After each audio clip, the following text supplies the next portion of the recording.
I want you to stand to your feet and let them know that Nolan Life Matters. Nolan Life Matters. Nolan Life Matters. Nolan's Life Matters. Nolan's Life Matters. Nolan's Life Matters. Nolan's Life Matters. Nolan's Life Matters. Nolan's Life Matters. We thank you, Lord, for the beautiful 18 years that you blessed us with him. Thank you for the joy he brought not only to our family, but also to his friends and everyone in the community whose lives he touched. Nolan had such a gentle, calming spirit about him. He had a way of making people feel seen, welcome, and valued. He could lift your confidence with just a few words and make you feel like you belonged. If you ever had the privilege of meeting our son Nolan or calling him a friend, then you experienced a glimpse of God's love through him. You just heard it. Nolan Wells' life mattered, chanted, not whispered, outside a church, by a lawyer who spent the last 2 weeks trying to get answers for a family that buried their son this week. And you just watched a mother stand in front of cameras and say something no parent should ever have to say out loud, days after closing her son's casket for good. That's not what a funeral is supposed to sound like. A funeral is supposed to be quiet. This one had chants outside the doors and a reward inside them. Nolan Wells was buried this past Monday, and instead of quiet grief, his service turned into something closer to a rally. A reverend calling the official story rotten. A filmmaker doubling a cash reward on the spot, over a closed casket. All of it happening because the people closest to Nolan don't believe they've been told the truth about how he actually died. This isn't a case where a teenager simply wandered off alone. Nolan was with friends, on an island packed with hundreds of holiday visitors. And somewhere in that crowd, on a beach nobody could fully see, he vanished from a group of people who'd known him for years. 2 days later, he was dead. In the weeks since, the story from his friends has shifted. The timeline doesn't fully line up with the data, and a sheriff's office that said almost immediately that it didn't suspect foul play, without saying why, has left a family, and now a growing national audience, asking one very simple question. Is this a tragic accident that just looks messy from the outside, or is something being kept quiet? We're not going to answer that right away. We're going to walk through everything that's actually been confirmed, everything that's still just a theory, and let you land on your own conclusion by the end. Before we go further, this case involves the death of a teenager, and today's video covers his funeral in some detail. If that's a heavy topic for you right now, please take care of yourself while you watch. Welcome to Dread Crimes. This is our first deep dive into the Nolan Wells case, and if you want to follow it all the way to whatever comes next, hit subscribe now. Tell us in the comments where in the world you're watching from. Let's get into it. Nolan's funeral was held this past Monday at Centerpoint Church in Ocean Springs, Mississippi. On paper, it was a standard service. Visitation in the morning. A funeral at 11. A private repast afterward, closed to the public, with security at the doors. In practice, it became something much bigger. The repast list filled up days before the service and had to be closed to further names. Guests needed passes just to get into the reception afterward. Christine, Nolan's mother, had asked publicly, more than once, that everyone attending stay peaceful, which tells you she already suspected this wasn't going to feel like an ordinary funeral. She'd also warned, bluntly, that anyone showing up hoping to spot a celebrity should stay home instead. We do not need fake love and support, she wrote. His celebration of life is for family, friends, and teammates. Filmmaker Tyler Perry paid for the entire service. Reverend Al Sharpton delivered the eulogy and partway through it announced a reward, $50,000 from the National Action Network, for any information leading to an arrest and conviction in Nolan's death. Before the room had even finished reacting, Tyler Perry stood up and matched it, bringing the total to $100,000, on the spot, inside a church, over a closed casket. We'll come back to what that reward actually means for the case a little later. Attorney Ben Crump, who's been representing the family since the early days of this case, held a press conference right after the service ended. What he said there tells you exactly where this family's head is at. "We want the truth," Crump said, "no matter who is implicated or exonerated. We want justice, no matter who it acquits or convicts." That's not a family accusing anyone by name. That's a family saying they'll accept whatever the truth turns out to be. They just don't believe they've gotten it yet. Outside the church, Crump led the crowd in chants. Justice for Nolan Wells. Nolan Wells' life mattered. A funeral, functioning as a rally, isn't something you see often, and it's a big part of why this story keeps spreading the way it is. This wasn't even the first time public pressure had gathered around this case. Sharpton had already said, days earlier at a separate press conference, "This does not smell right." A little over a week before the funeral, the family traveled to New York and stood alongside Crump and Sharpton at that press conference, held at the National Action Network's headquarters in Harlem, calling for what they described as a full, transparent, and urgent investigation. The Mississippi NOC put out a statement backing the family the same day, and U.S. Representative Benny Thompson has separately called for a complete and timely investigation of his own. The very next day, dozens of demonstrators marched peacefully back home in Ocean Springs, calling for the same thing. 2 demonstrations on opposite ends of the country inside the span of a single weekend. By the time the funeral happened, this case already had national momentum behind it. The reward and the chants weren't the beginning of the pressure campaign. They were the loudest point of it so far. You should know who's actually at the center of all this, because it's easy to lose the person in the middle of a story this loud. Nolan Xavier Wells was 18 years old, from Ocean Springs. He played wide receiver, first for his high school, then for Southwest Mississippi Community College, where he'd just wrapped his first season and was gearing up for his second. His coaches have said he made an impact that went well beyond football. His friends described someone who could walk into any room and leave with new people who liked him. He was also, by most accounts, someone who moved easily between different social circles, which matters in a case where his relationship with the exact friend group he was on that boat with has come under this much scrutiny. One post that circulated after his death pushed back directly on any suggestion that he didn't have close friends outside that group, insisting that Nolan had the kind of gift some people never develop, feeling at home at more than one table. On July 4th, that friend group planned a day trip out to Horn Island, a barrier island a few miles off the Mississippi coast, only reachable by boat. It's a local tradition. Families and friend groups have been making that same trip for generations. This particular 4th of July, hundreds of people made it too. Nolan should have come home with everyone else that night. He didn't. This is the version pieced together from GPS records, dispatch audio, and the accounts of the friends who were there. The boat left the dock at 9:56 in the morning and reached Horn Island a little over an hour later. For most of the day, everything looked completely ordinary.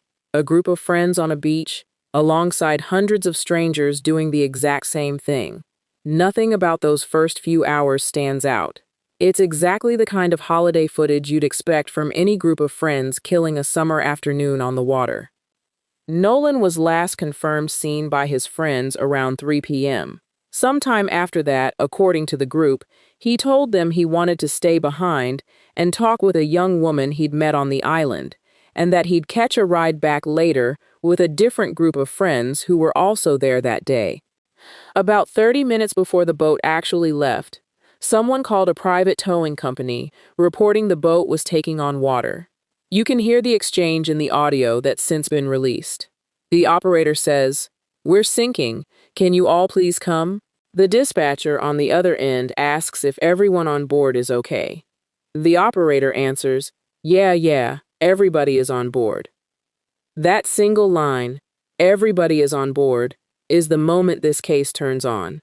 If Nolan had genuinely already chosen to stay behind before that call was made, It's not a contradiction at all.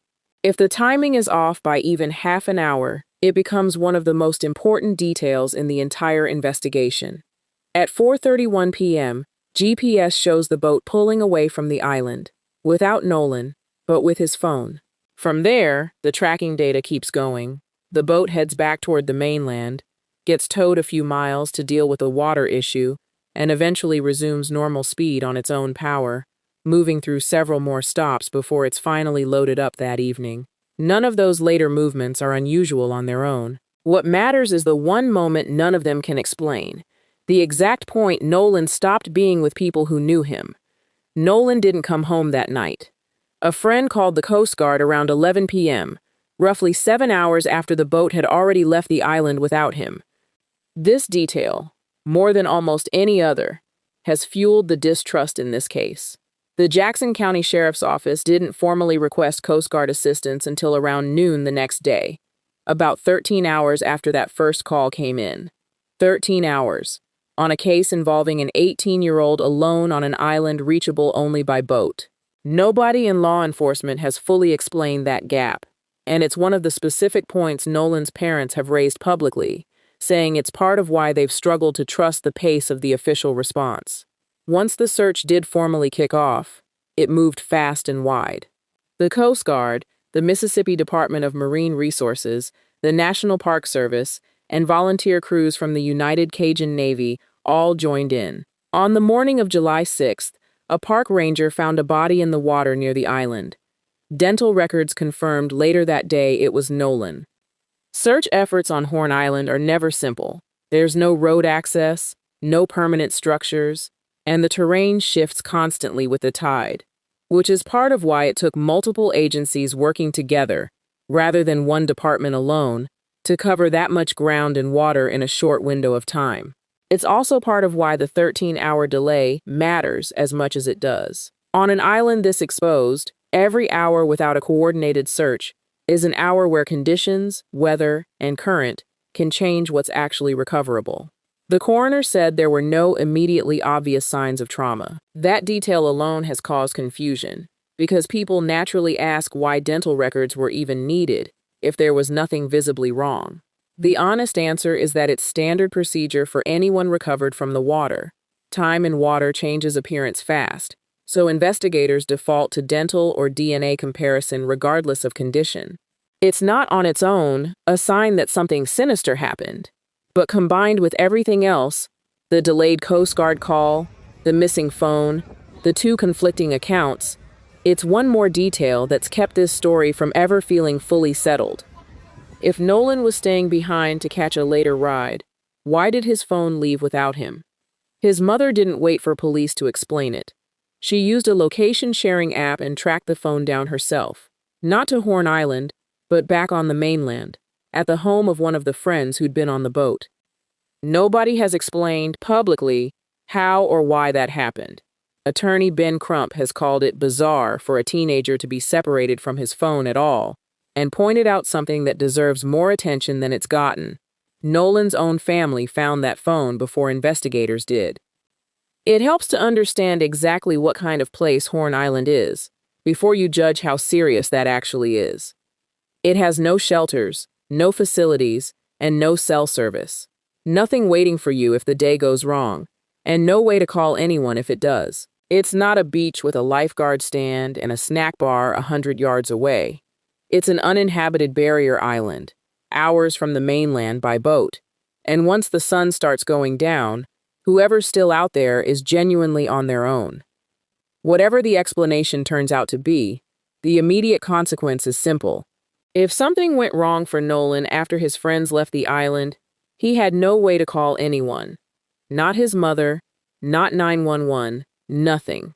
A missing phone shouldn't carry this much weight in a case.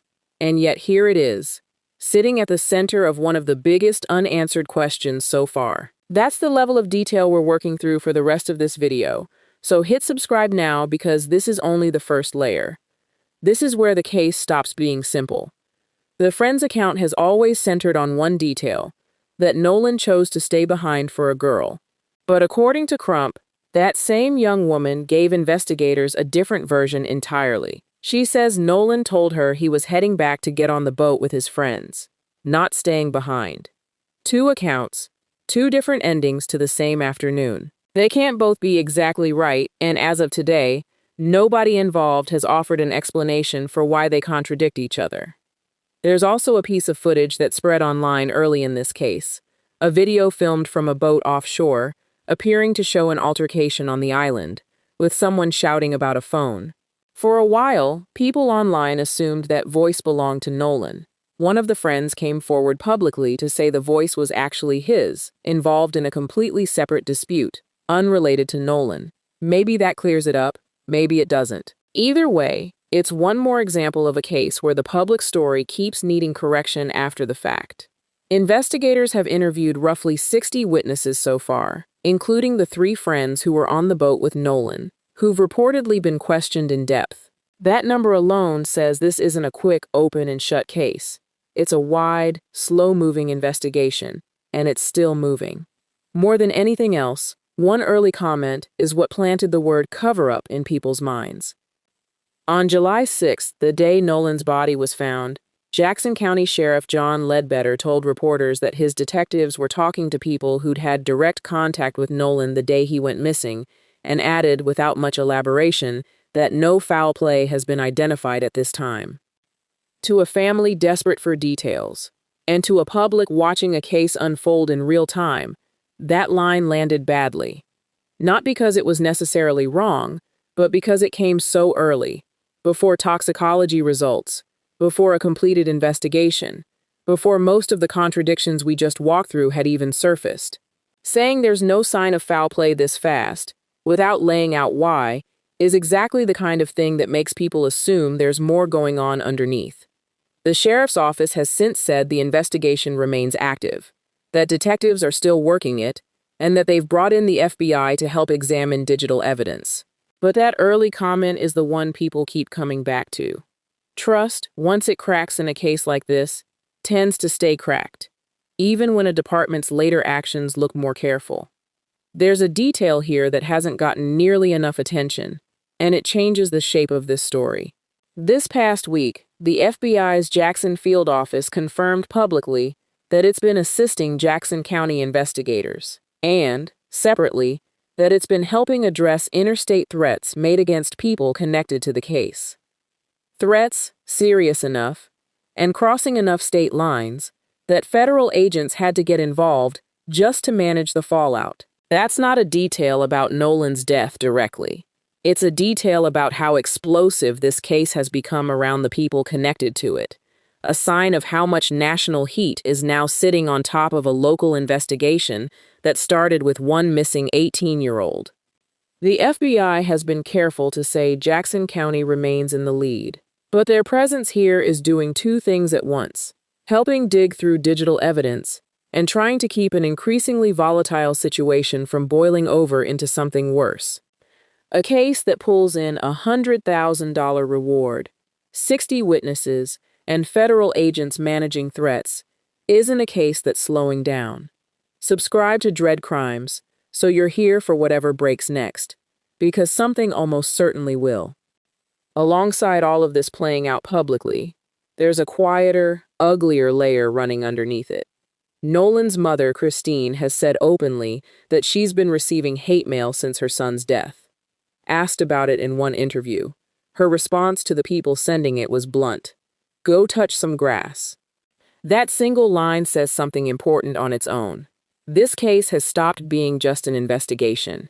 It's become a lightning rod for grief, for anger, for people who genuinely want justice, and unfortunately, for people who just want to be cruel to a grieving mother because a case went viral. Christine has asked, repeatedly and publicly, for people to stay peaceful, to take care of their mental health, and to remember that this is her son, not internet content. There's a version of this case that plays out in headlines and hashtags, and a much smaller, quieter version that plays out inside one family's house at 2 a.m. when the cameras aren't there. Both versions are real. Only one of them gets covered as often as it should be. Whatever theory you land on by the end of this video, there's a real family living through the worst weeks of their lives, while the rest of the internet argues about them in comment sections. Let's actually answer the question in the title, as honestly as we can. The case for something being hidden looks like this: a sheriff who ruled out foul play almost immediately, without explaining why. A phone that left the island without its owner, for reasons nobody's clarified. 2 friend accounts, and 1 outside witness account that don't line up. A 13-hour gap between a friend calling for help and the sheriff's office formally requesting Coast Guard assistance. And now, threats serious enough to involve federal agents. Stack all of that together, and it's not hard to see why so many people watching this case have landed on the word cover-up before the investigation has even finished. There's also the sheer size of the crowd that day. Crime scene analysts who've reviewed the dispatch audio and GPS data have pointed out how strange it is that, with hundreds of people on that beach filming and photographing everything around them, nobody has come forward with footage placing Nolan anywhere after roughly 3 p.m. In an era where almost everyone has a camera in their pocket, that kind of silence stands out. It doesn't prove anything by itself, but it's exactly the kind of gap that keeps a story like this alive online. The case against it looks just as real. No one has been arrested. No one has been named a suspect. Not by investigators, not by the DA's office, not even by the family's own legal team. The independent autopsy the family requested still hasn't come back. 60 witnesses have been interviewed, which isn't what a rushed, careless investigation usually looks like. The FBI is assisting with digital evidence, meaning this isn't a case being left entirely to a small local department with limited resources. And a grand jury is already scheduled to review the whole case once the sheriff's office wraps up, meaning every piece of evidence collected will eventually be laid out for independent review, not buried in a filing cabinet somewhere. It's also worth remembering that most of what's fueling the cover-up theory isn't necessarily evidence of a crime. Some of it is bad early communication running headfirst into a grieving, frightened family and a national audience that was already primed for distrust. A sheriff saying no foul play without elaboration on day 2 of an investigation isn't the same thing as evidence being hidden, but it absolutely reads that way to a family who hadn't even confirmed how their son died yet. Distrust like that, once it takes hold, doesn't need new evidence to keep growing. It just needs silence. And this case has had plenty of that. The honest answer, as of today, is that nobody outside this investigation actually knows yet. Not us. Not the commenters calling this a cover-up with total certainty. Not the people insisting it's nothing but a tragic accident. The evidence that would settle this, the toxicology results, the independent autopsy, whatever the grand jury eventually does with all 60 of those witness statements, hasn't been made public. Until it is, both sides of this argument are working with the same incomplete picture, just interpreting the gaps differently. A closed casket doesn't close a case. Right now, more questions are open than closed. So what happens now that Nolan has been laid to rest? The investigation doesn't stop. Legally, nothing about the funeral changes what detectives, the FBI, or the DA's office are able to do next. The grand jury process is still coming, once the sheriff's office formally finishes its work. The independent autopsy results are still pending. And with a $100,000 reward now sitting on the table, there's real financial incentive for anyone with information, anyone who saw something on that beach, anyone with footage nobody's seen yet, to come forward. That's actually one of the more interesting parts of where this stands. A case this reliant on a crowded beach and hundreds of phones is exactly the kind of case a single unnoticed video could crack open. It's worth remembering how these cases have played out before. Sometimes the piece that finally moves an investigation forward isn't a dramatic confession. It's a stranger scrolling back through their own camera roll months later and realizing they filmed something without knowing it mattered at the time.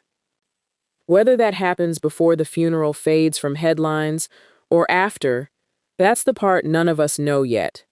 What we do know is that a $100,000 reward tends to jog a lot of memories that a simple public appeal never could.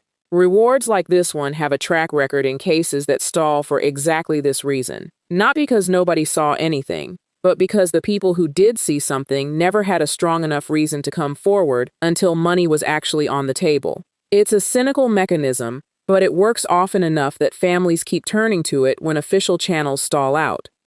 A few questions worth carrying into the comments. Does a case like this get louder from here, now that a reward is attached and federal agents are involved? Or does it quietly fade the way so many viral cases eventually do, once the cameras move on to the next thing? And if the grand jury eventually clears everyone involved, will that actually satisfy the people chanting justice outside that church, or will it just deepen the distrust that started this whole conversation? We don't have those answers yet. Nobody does. That's exactly why we're going to keep following this one. If you want to be here for the next piece of this story, the grand jury, the autopsy results, whatever comes out of that $100,000 reward, subscribe to Dread Crimes right now, and tell us in the comments which part of today's video stood out to you the most. Thanks for watching. Share his stories and never stop saying his name.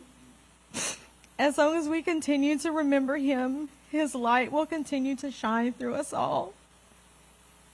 Nolan, we love you. We'll continue to fight for you.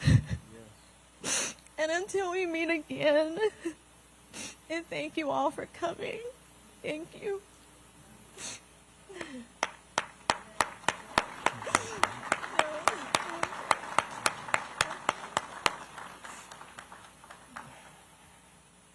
You guys gotta excuse me. I might be kind of all over the place a little bit.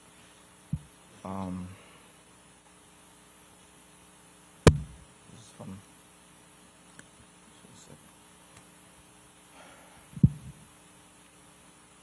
First of all, I want to say out of all my kids, Nolan was the one that would crawl backwards on the regular. Like, babies crawl forward, he would crawl backwards. And he had this crazy haircut that I don't know, you had to see it to know him. But I want to start off by saying how proud I am of you, my son. You grew up to be a very young man that everyone enjoyed to be around. The constant lectures from me about having character, self-respect, self-discipline, and perseverance really hit home with you at an early age. These were the things that I had to live through to really be able to pass down to you and your siblings. I remember when you first asked to play basketball, and I admit I was kind of worried because you never picked up a basketball, you never shot one. We didn't have a actual basketball goal. The only thing we had was that Walmart special, the little plastic one that everybody breaks in the first few days. But on that first day of tryouts, you shocked me and your mom. And just to make a long story short, you, Jalen, and Javon won y'all first championship together.